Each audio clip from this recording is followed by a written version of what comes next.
রাজশাহীর কাটাখালী পৌরসভার কাপাসিয়া মহানগর টেকনিক্যাল অ্যান্ড বিজনেস ইনস্টিটিউট এর ভবন নির্মাণে লাগামহীন অনিয়ম দুর্নীতির অভিযোগ উঠেছে ঠিকাদার রৌফের বিরুদ্ধে। জানা যায়, এই নবনির্মিত ভবনটি নিম্নমানের ইট, খোয়া ও রডসহ নির্মাণ সামগ্রী দিয়ে তৈরি করে লুটপাট কাণ্ড চালে দায়সারা কাজ করার অভিযোগ রৌফ এন্টারপ্রাইজ প্রতিষ্ঠানটির বিরুদ্ধে। এদিকে নির্মাণাধীন এই ভবনে অনিয়ম দুর্নীতির তথ্য প্রমাণ পেলে ঠিকাদার রৌফের বিরুদ্ধে কঠোর ব্যবস্থা গ্রহণের দাবির আশ্বাস দেন শিক্ষা প্রকৌশলীর নির্বাহী কর্মকর্তা আবু সাইদ। কাপাসিয়া টেকনিক্যাল ফিরে রিপোর্ট করছেন আমাদের সহকর্মী নুরুজ্জামান। রাজশাহীর পবা উপজেলার কাটাখালী পৌরসভার ১ নং ওয়ার্ডে অবস্থিত কাপাসিয়া মহানগর technical and business management institute.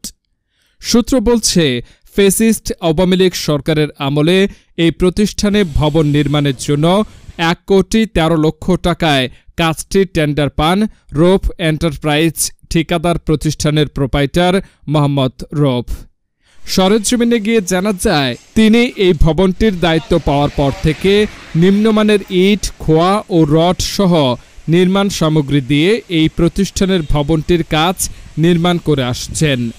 স্থানীয়দের দাবি, এর জন্য মগের মূল্যকে পরিণত করেছে ঠিকাদার রৌফ। নির্মাণাধীন এই ভবনে দেখার জন্য কেউ নেই। তিনি প্রভাবশালী হওয়ার কারণে তার ক্ষমতার অপব্যবহার করে খেয়াল খুশি মতো নিম্নমানের ইট সামগ্রী দিয়ে এই ভবনের কাজ করছে। স্থানীয়দের দাবি, অতি শীঘ্রই এই ভবনে নিম্নমানের নির্মাণ কাজ বন্ধ সহ ঠিকাদারের বিরুদ্ধে কঠোর ব্যবস্থার। আমি চাই যে আমাদের এলাকাতে যে শিক্ষা প্রতিষ্ঠানটা তৈরি হচ্ছে এবং এই ভবনটা যদি নিম্ন ইট দিয়ে বা সিমেন্ট বালু বা ঠিকভাবে যদি না দেয়, মানে যেটা শিডিউল আছে, শিডিউল অনুযায়ী যদি কাজ বাইরে করে, তাহলে পরে তো ভবনটা ধসে যাওয়ার সম্ভাবনা বেশি। এবং আমরা চাই যে এইসব ২ নম্বর ইটদের জন্য না কাজটা হয় এবং ঠিকাদারকে যেন কঠোর ব্যবস্থা নেয়। ১ নম্বর এবং ২ নম্বর মিক্স ইট দেখা যাচ্ছে, এগুলোর কারণ কি? মানে ২ নম্বর ইট নিয়ে বাহির দিয়ে আপনার এপ্রন হয় ২ ফিট করে ১.৫ ফিট করে, ওই কারণে লেগে এরা নিয়ে এসেছে ২ নম্বর ইট নিয়ে এসেছে। হ্যাঁ, আচ্ছা।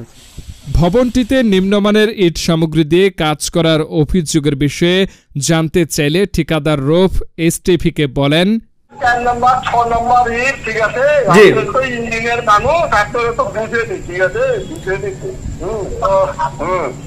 দেখতে হবে না, দেখতে হবে আপনাদেরকে। তো আপনারা তো ধরেন দেখাশোনার জন্য অফিস হয়তো রেখেছি কিনা আমি জানি না। আমরা তো নাকি বাংলাদেশের বাইরে নাকি ইংল্যান্ড থেকে আমরা রড নিয়ে আসি নাকি, ইংল্যান্ড থেকে রড নিয়ে আসিনি। আমাদের দেশি কোম্পানি, দেশি যেগুলো রড, সেগুলো রডই আমরা ব্যবহার করছি। ওরা কি ভ্যাট ট্যাক্স বাইরে নাকি দেশের বাইরে নাকি ভ্যাট ট্যাক্স দিয়ে তো ওরা ব্যবসা করতে দিচ্ছি। কোম্পানির রড, সিমেন্ট, যেগুলো তো আর হলো বাইরের দেশ থেকে আসে না, এই দেশের থেকে তো ব্যবহার হয়। তবে কাপাসিয়া মহানগর টেকনিক্যাল অ্যান্ড বিজনেস ম্যানেজমেন্ট ইনস্টিটিউটের ভবনে নিম্নমানের নির্মাণ সামগ্রী দিয়ে ভবনটির কাজ করার বিষয়ে জানতে চাইলে শিক্ষা প্রকৌশলীর নির্বাহী কর্মকর্তা আবু সাইদ জানান, সেই ভবনে নিম্নমানের কাজের তথ্য প্রমাণ পেলে ঠিকাদার রৌফের বিরুদ্ধে কঠোর ব্যবস্থা গ্রহণের। আমি কালকে লোক পাঠাবো, না আমি নিম্নমানের হলে এগুলো আমরা কি করে ফেলবো আমরা।